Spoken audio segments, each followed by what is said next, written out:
Habib Abdullah Al-Haddad ini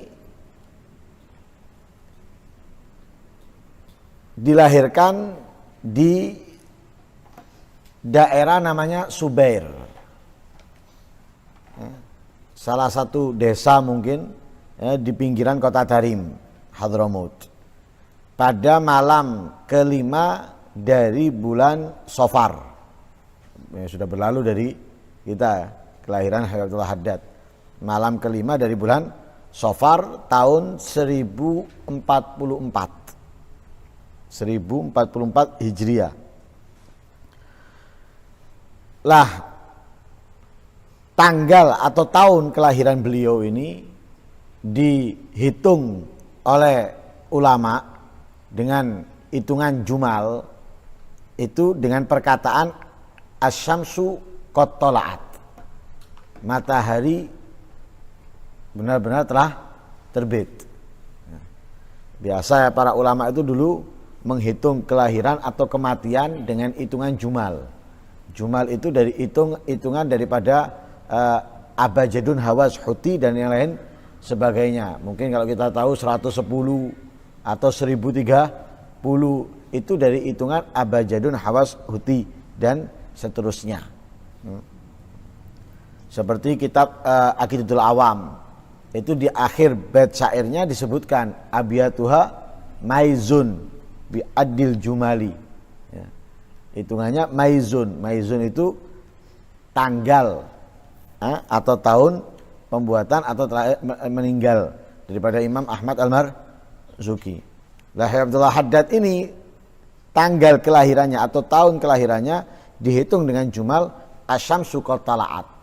Nah, ini sebagai tanda bahwa beliau akan menjadi orang yang besar sebagaimana matahari menyinari dunia. Lah, beliau ini ketika umur 4 tahun buta matanya. Usia 4 tahun buta mata. Tapi tentunya ukuran dalam pengabdian kepada Allah itu tidak diukur dengan cacat fisik, tapi dilihat dari hati. Sempurna fisiknya, hatinya cacat, ini enggak manfaat.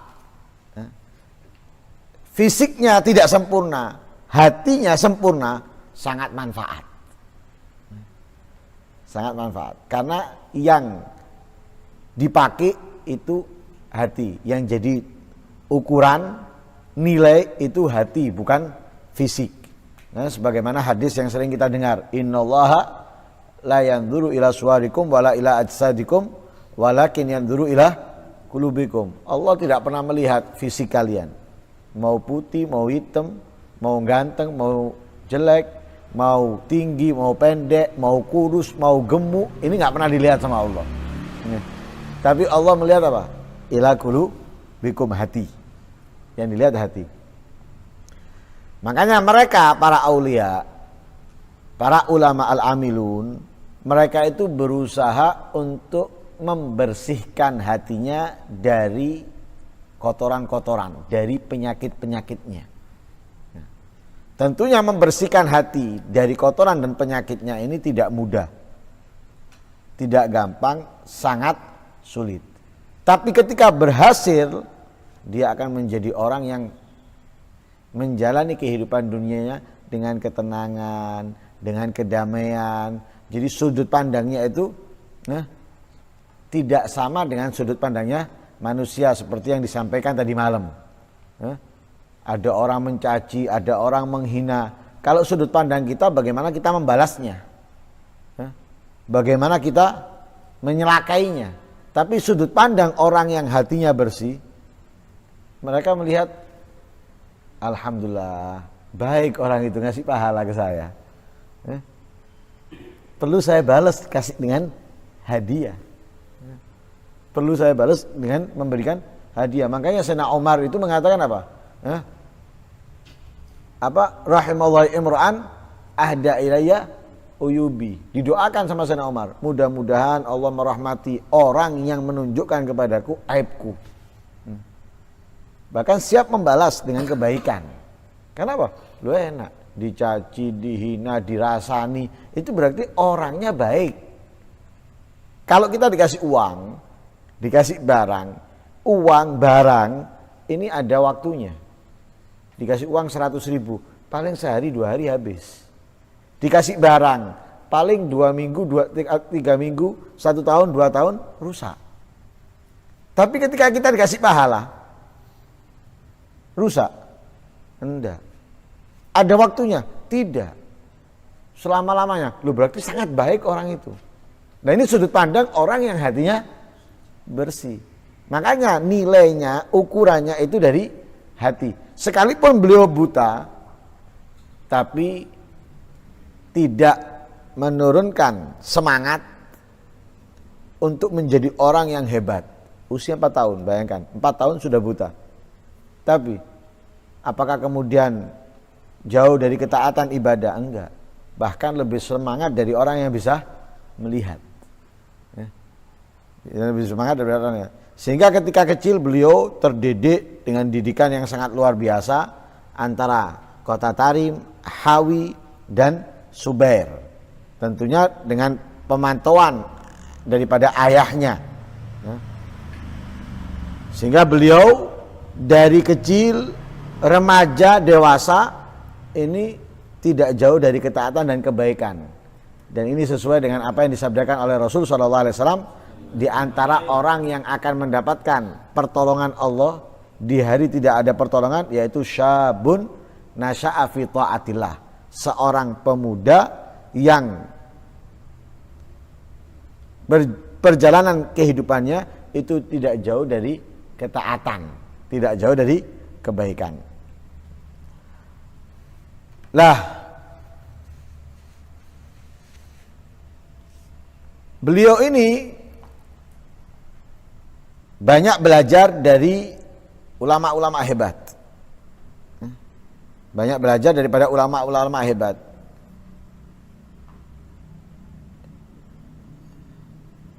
Di antara gurunya ada 140 guru.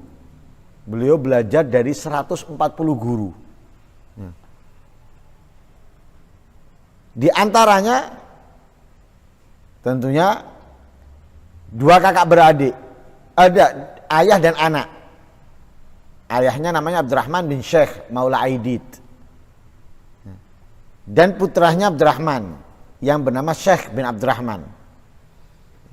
Jadi Abdurrahman bin Syekh Maula Aidid ini ayah, gurunya Habib Abdul Haddad. Putranya Habib Abdurrahman bin Syekh ini juga gurunya Habib Abdul Haddad.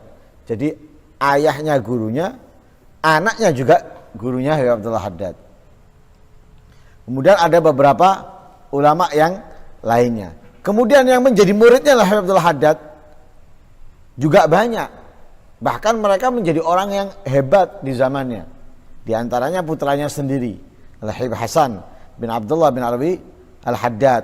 Kemudian Al-Habib Ahmad bin Zain Al-Habsyi yang ngerangkum kitab Risalatul Jami'ah, yang juga mencatat tentang sejarah Al-Habib Abdul Haddad di dalam kitabnya. Kemudian Al-Habib Abdurrahman bin Abdullah bin Fiqih ini menjadi orang yang hebat sehingga mendapatkan julukan Alamatud Dunia. Jadi orang yang alim atau orang yang sangat alim di dunia. Bahkan ketika Habib Abdurrahman bin Abdullah bin Fiqih ini perjalanan untuk melaksanakan ibadah haji, mampir di kota Zabid, hadir di satu pengajian. Yang ngajar ini menyampaikan pertanyaan, tidak ada yang bisa jawab. Habib Abdurrahman karena duduk di belakang, orangnya nggak kelihatan, ngajari yang sampingnya. Jawaban seperti ini, jawaban seperti ini. Ngacung, ngomong. Katanya gurunya, ini siapa kamu? Kok bisa kamu menjawab? Karena ini nggak akan bisa ada yang menjawab kecuali satu, katanya. Habib Abdurrahman bin Abdullah bin Fiqih. Ya akhirnya dia ngomong, iya bukan aku dapat dari orang yang sampingku ini. Ternyata Habib Abdurrahman bin Abdullah bin Fiqih. Ya. Sehingga ketika beliau meninggal ada beberapa ilmu yang belum diajarkan, ya. Masih terpendam dalam hatinya dan lain-lain sebagainya. Jadi belajar dari orang-orang hebat, memiliki murid orang-orang yang hebat. Lah beliau ini termasuk ulama aulia yang menjalankan dakwah di dalam setiap hal. Ya. Dikatakan di sini apa? Ulama berkata tingkatan dakwah itu ada 3. Jadi orang bisa berdakwah dengan salah satu dari 3 ini. Pertama dengan kolam, pena, nulis. Nulis. Nah, jadi dia nggak pernah ceramah, nggak pernah ngajar, tapi dia nulis.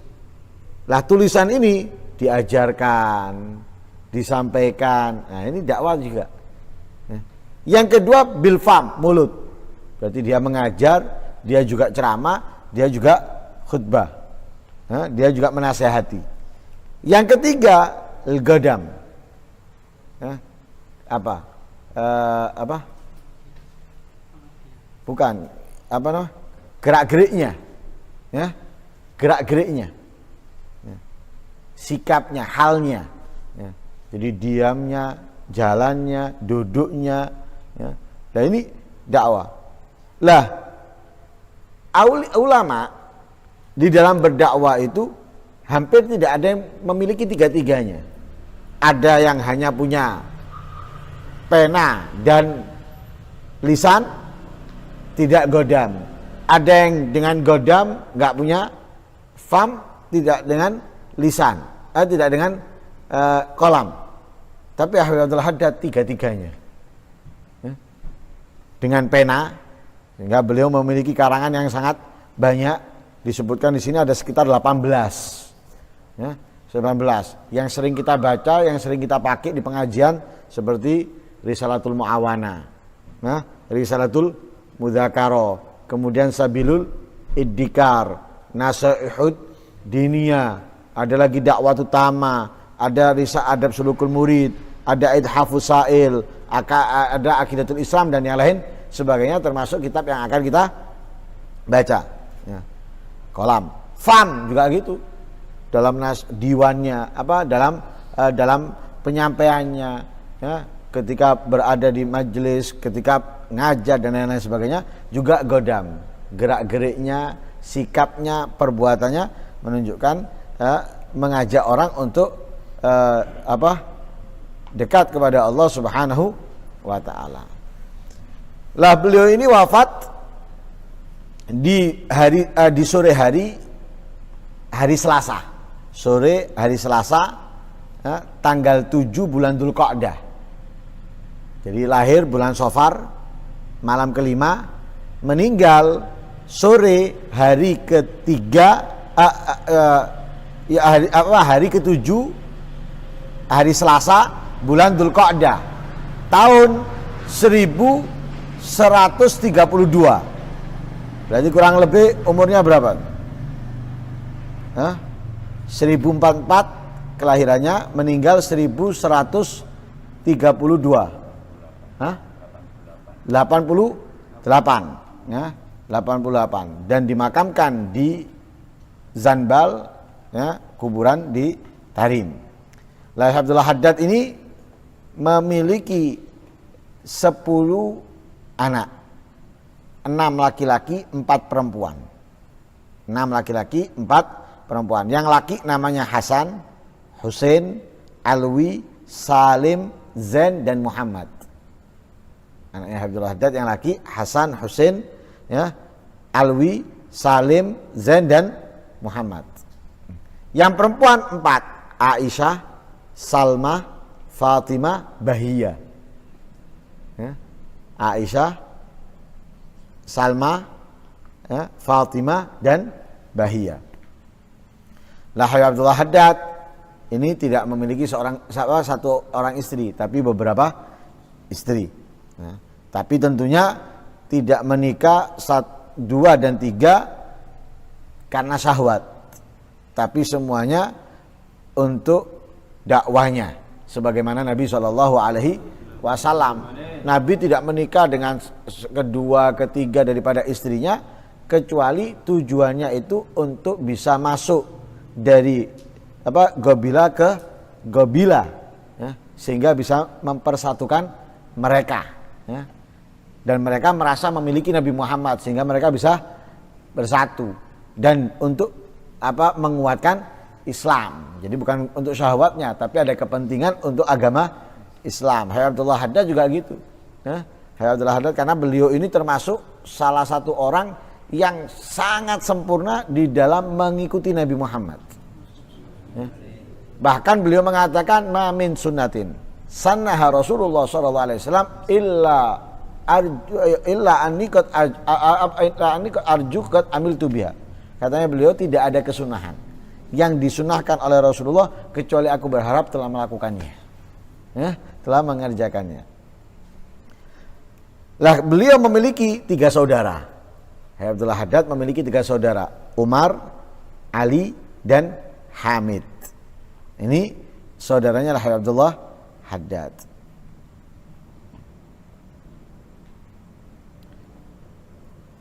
Nah ini permulaan daripada kitab Al-Wasayaan An-Nafi'ah. Kita dahului dengan menyebut biografi pengarang kitab ini agar kita saat membaca kitab ini kita tahu siapa mu'alifnya, siapa pengarangnya.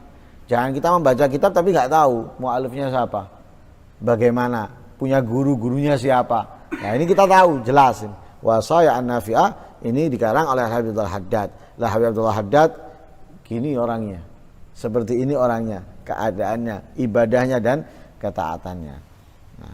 Nah insya Allah akan kita lanjutkan di pertemuan akan datang muqaddimah daripada kitab ini, ya. Kita bahasnya sedikit aja supaya kita tidak hanya membahas yang sudah berlalu dan akan yang datang daripada kegiatan kita, tapi kita juga mendapatkan keberkahan daripada orang-orang yang soleh, sehingga agar lebih semangat lagi kita dalam berdakwah, ya, memperbaiki keadaan umat untuk menyenangkan Nabi Muhammad SAW. Amin Allahumma amin. Wassallallahu alaihi wasallam Muhammadin nabiyil ummi wa sallam. Walhamdulillahi rabbil alamin.